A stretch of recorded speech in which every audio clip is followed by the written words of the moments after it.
Oh, I'm sorry, guys. In the Zoom, definitely do apologize. You don't even have any kind of like intro, any clock timing down, nothing. And I just jump on the mic and I scream, "Good morning." I'm sure I scared a couple of you guys today with my mustache. Coffee.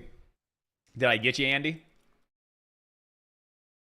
Was it Andy that fell out of his chair that one day? I swear, I came in, I screamed good morning, and I was looking at the video feed, and I could have swore someone fell out of their chair. But anyway, ladies and gentlemen, what's up, traders? What is going on? Welcome back, and happy Money Freaking Monday. I'm excited to be here, guys. I cannot wait to see what the market has in store for us today and the rest of this week. And I just want to carry that awesome momentum from last week into this week, guys. I mean, we crushed it.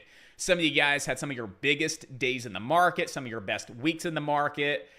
It was just a really good week last week in the market itself. So much opportunity, a lot of you guys making a lot of amazing profits, and just every single session we had last week was a very productive, valuable, and just education-packed session.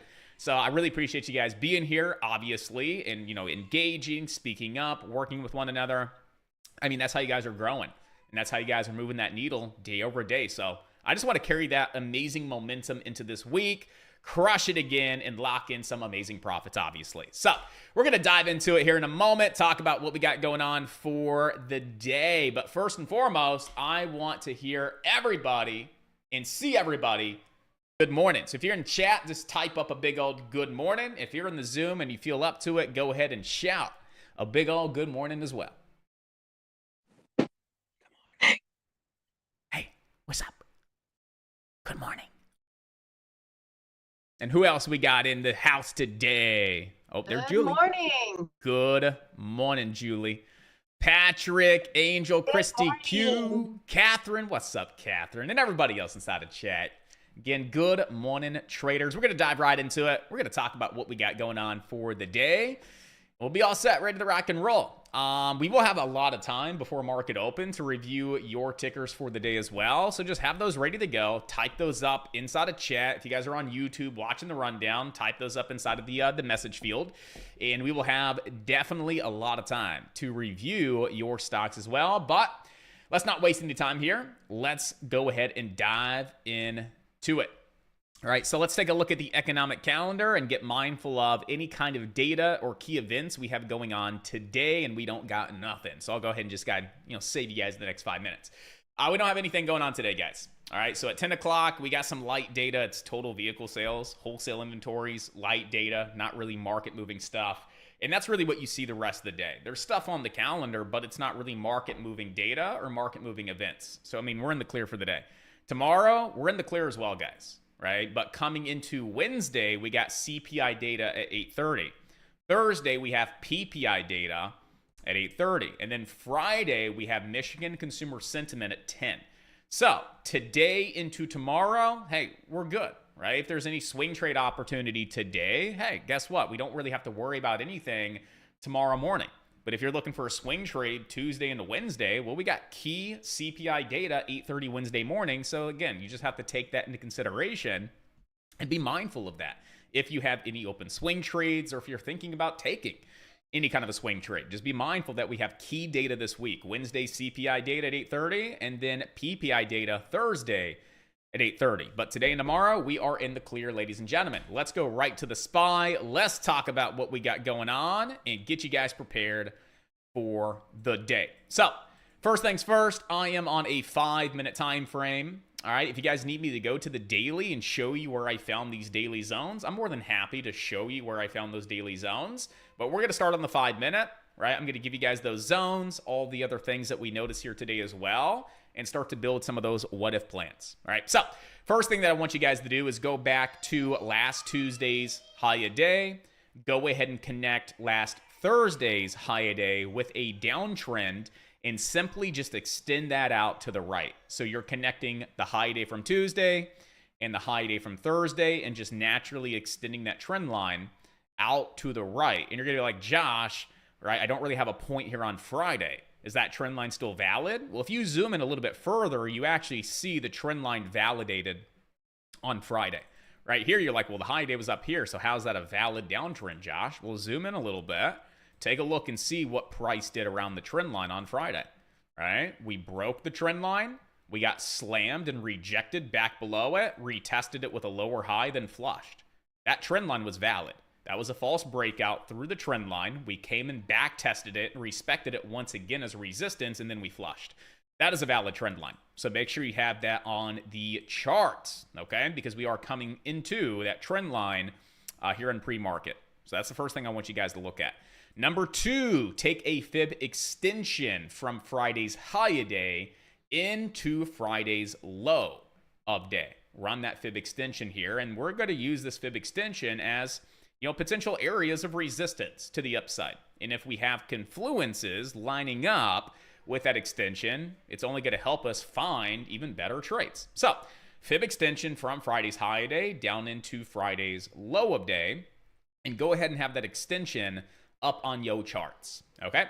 Now, let's go ahead and give you guys some of these key daily zones, right? So, I'm going to give you guys the line in the sand for today, our LITS, L-I-T-S, the line in the sand, all right? That's going to be this zone right hither between 547.12 to 547.59. Okay, that's our line in the sand for today. Our next zone above it is going to be up here between 549.46 to 549.59. Right? Our lower zone of support is just going to be that zone created off Friday's low of day and Friday's close. That's going to be here between 539.44 to 540.36. And then the last lower zone for today is going to be down here between 536.99 to 537.44. Those are the 4 most significant zones that I want to keep on watch for today. Now, could there be other zones here in this big open window? Absolutely, right? There could be a zone right through this region. So if you have any other zones through this region here, I'm sure they're going to be valid zones. But for me, I just want to focus on the most significant. So out of the 8 zones I had today, right, I got down to just having 4 zones out of the 8, and the 4 zones that I kept are the most significant for me for today. The zones that I want to be looking at, the zones that I want to be looking to trade off of, okay? So into a 5-minute time frame, let's build our first plan of the day. And what do you guys think the first plan is going to be? Well, the first plan is going to be, do we come up into our line in the sand, right? That's also going to be where the downtrend is. That's also going to be very close to the 38.2 fib extension. So game plan number 1 is if we come up into all of this overhead resistance where the line in the sand is, do we break above it or do we get rejected?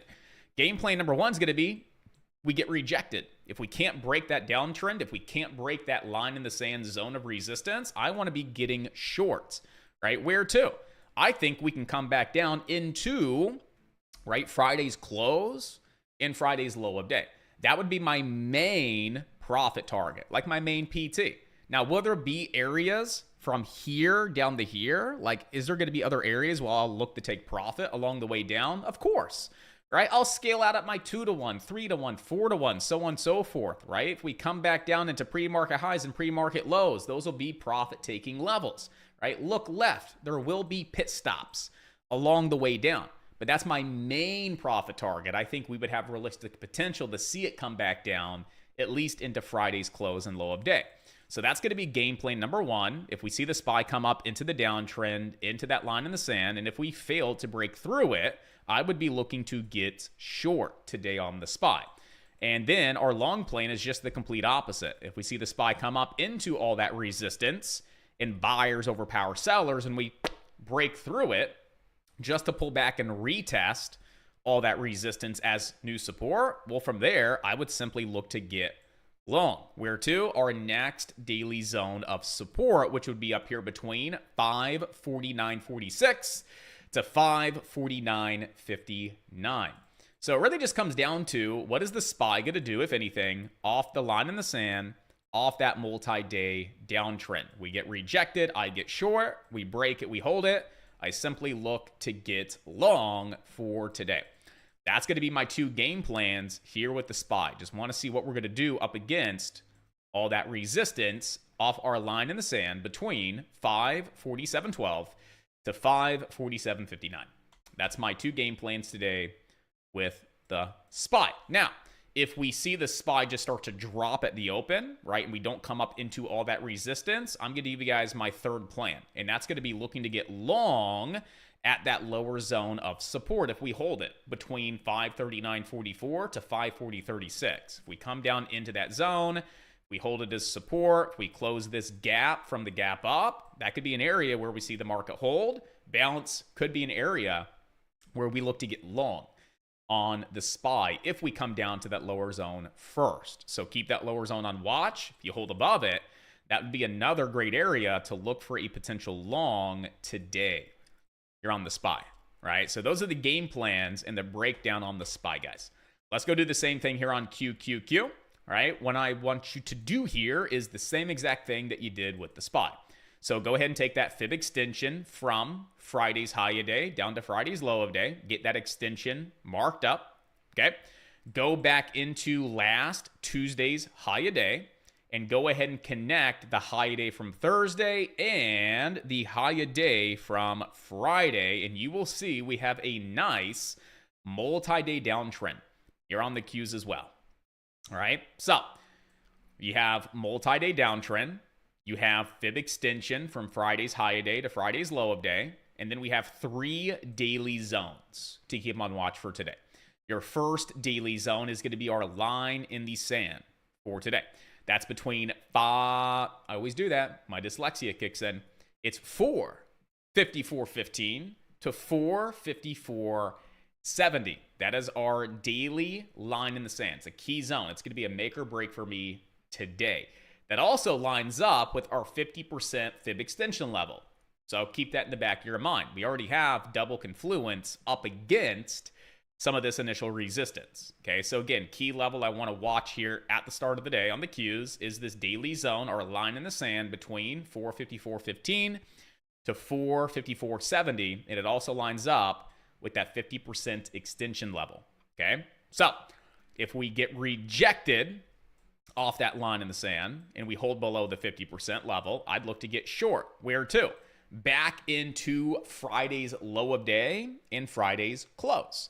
That zone's going to be down here between 4:48.20 to 4:48.66. That is game plan number 1 if we do not break above that line in the sand. If we see a proper short setting up off that level, off the 50% extension, I'm simply looking to get short to see the Qs come down and close the gap from the gap up today. Again, back down into Friday's close and low of day. Now, if we see the Qs breaking above that line in the sand, right, we pull back and hold it as support, I would think about a long.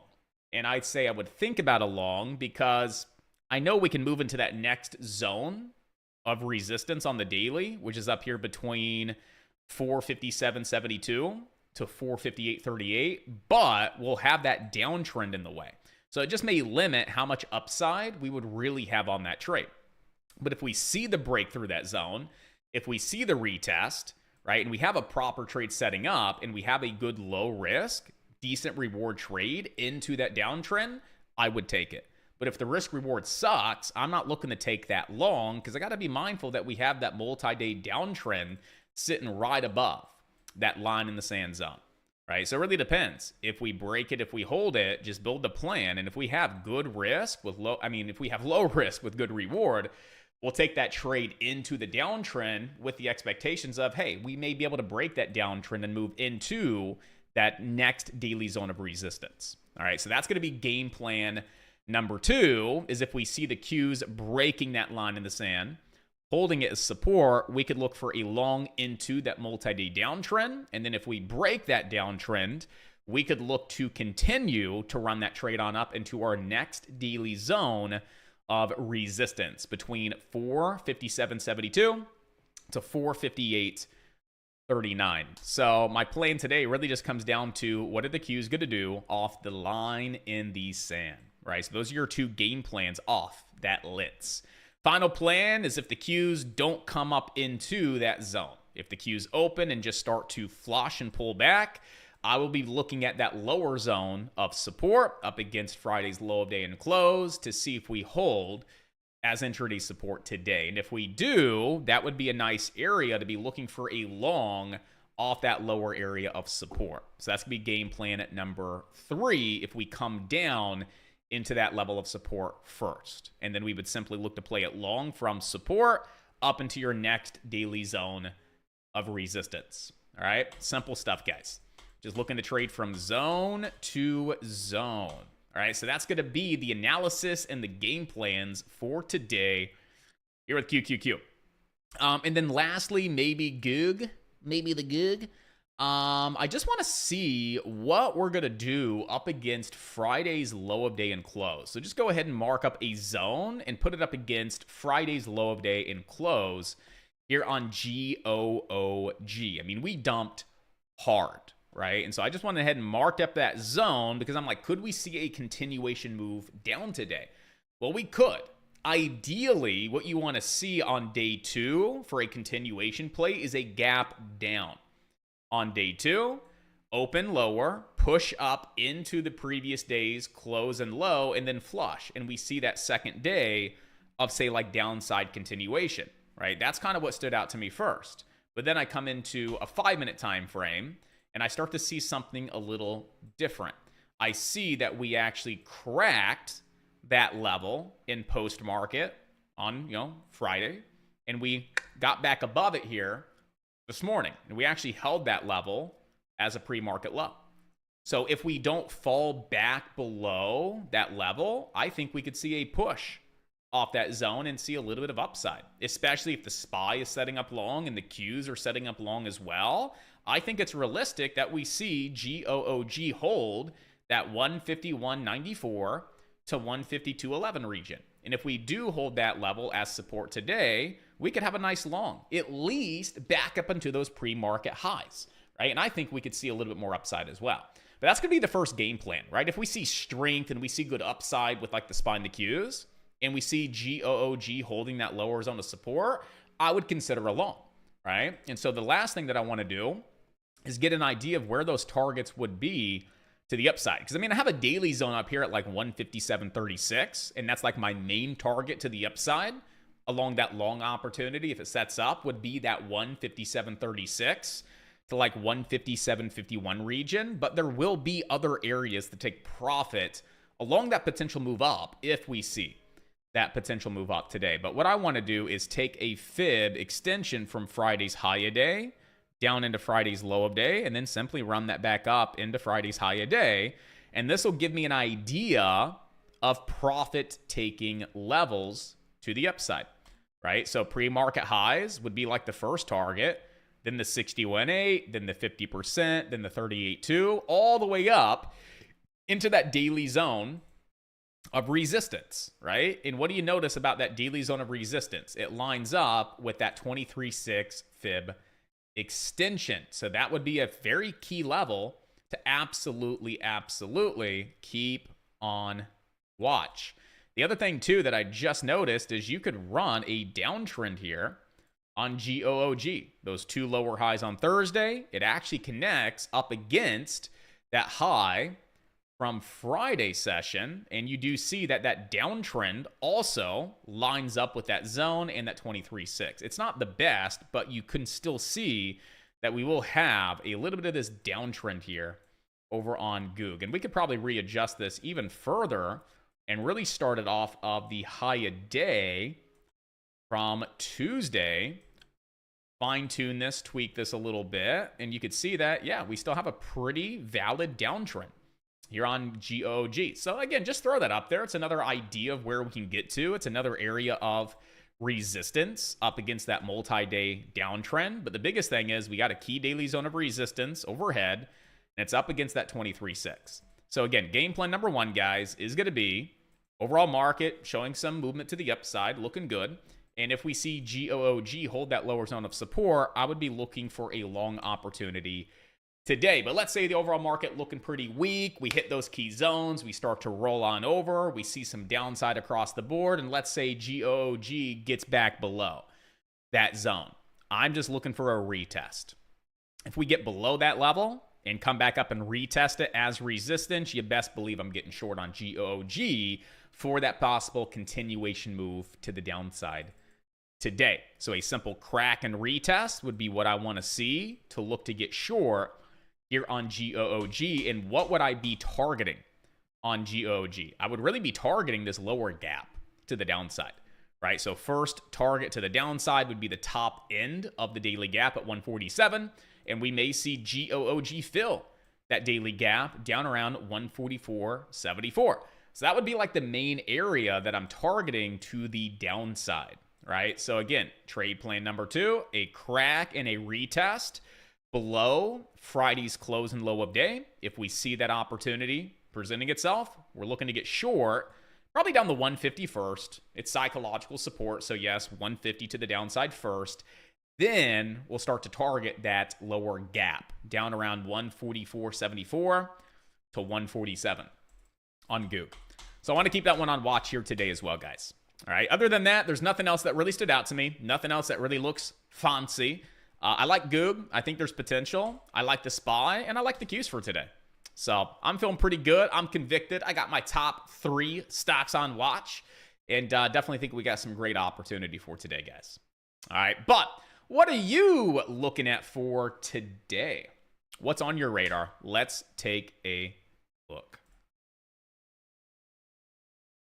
Anything in Market Mastery? Nothing. Anything in the trade floor? Nothing. Anything over on YouTube? Nothing. Okay, well, I guess you guys are all set with the SPY, the Qs, and Google. Good morning, Josh. Good morning, Ed. What's going on, buddy? None much. I do have a question on SPY. Okay. If there's no tickers to look at. There's not? What's up? It was on Friday's low and Friday's close. Friday's low and Friday's close, yes. I had trouble trying to find a zone today in the morning. And I heard your zone already. I just couldn't find a zone because I saw that they were kind of they were close together. And then, but then at the same time, I guess since every zone I put on my end, it's been at least like 30 cents away from each other. Mm-hmm. And I heard your zone, it was like kind of like close to $1.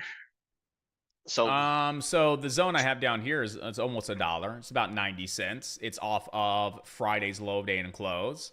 So one thing that I like to do when we have strong days, whether that's a strong down day or a strong up day, and what do I define as strong, where you have a close near the low of day with a big move in one direction. So we had a strong down day on the SPY on Friday. We closed near low of day. So that's going to be the first area that I'm really looking at as far as a zone, right? Just to see what are we going to do off that level. Because we could see what? Maybe a second day of continuation where we gap down day 2, come up for the retest, and then flush and see that continuation move down. So I always just start with that low of day and that close when we have those strong moves up or down near the low of day where we close. And then when I look left, I see multiple touch points off that zone. Look left and look back in June. You see how we gapped up and then we held that zone 3 days back to back before ripping higher. Then here we came down and bounced at low a day. Here we came down and bounced at low a day. Here we came down at the zone and bounced off a low a day. Here we came down as a low a day, strong push, gap up the next. So I started my zone simply based on Friday's close and low because it was a strong move down and a strong close to the downside. And then I just take that zone to the left to build conviction in it. And I was able to build conviction in that zone because I see multiple touch points inside of that zone going back over the past couple of months. Something else to add to the SPY is we closed at an oversold level.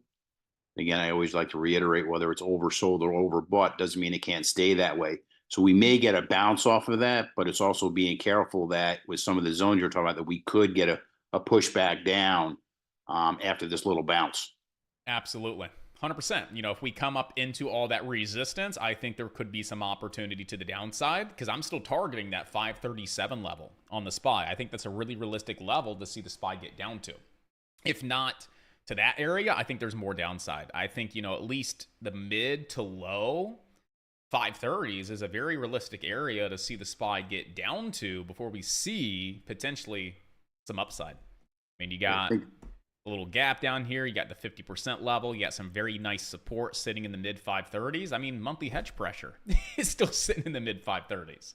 I was just going to bring that up, and it's been sitting there since mid-August. It has. And now we're starting to see downside into that level. So do I think we can see a little bit of a bounce on back up because we had so much downside last week? Absolutely.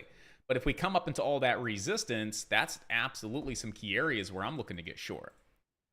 So Trucker Ed, I don't know if that helps as far as how did I find my lower zone. It was really just based on Friday's close and low of day as a reference, and then taking that zone and sending it out to the left and building conviction based on the multiple points we have off that zone. No, yeah, I guess like I said, I mean, since every time I do a zone, or most of the time that I hear a zone, it's always like within like maybe 30 cents. As far as how wide my zones are, you mean? There you go. Yes, sir. How wide and yeah, so I like to find obviously the tightest zones possible, right? I don't like $1, $2 zones because a lot can happen in that $2 zone. So preferably, I like to find the tightest zones that are the most significant, but that's a valid zone, and it just so happens to be $1. I mean, it's just one of those zones that I'm going to work with today. Yeah, no, at the end, I ended up making my zone the bottom, the low of day, and then I found like something else close to that area, because once again, I mean, yeah, because I just didn't. I mean, like you said, it was a wide zone, and I was like, no, I don't think this is right, but I understand why you did it. Thanks. Absolutely, and just, you know, have a little bit more discretion with it, right? It's such a wide zone, like anything could happen. So just make sure you have those confluences to really identify inside that zone. If there's a setup, where's the optimal entry point in that zone, because it's so wide. It's not, you know, a tight 20-cent zone that you can just look to get in off of the second we get inside of it. It's such a big zone. Make sure you have those other reasons to take that trade. And then based on all those reasons where your confluences overlap one another, that's going to help you find your optimal entry point inside of a bigger zone, for example.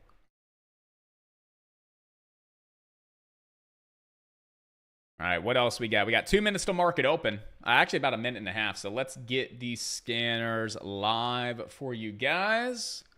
You guys are on YouTube. Appreciate you guys being here for the rundown. You guys are all set, ready to rock for the day. If you guys are in market chatter under the basic for the rundown, appreciate you guys being here as well. You guys are all set, ready to rock. Have a good day. Trade smart, trade safe. And we will see you back here tomorrow morning on the YouTube at 9 a.m. But right now, we're going to go hard today, guys. We're going to crush it, find some great opportunity, lock in some amazing profits, and have a great start to the week.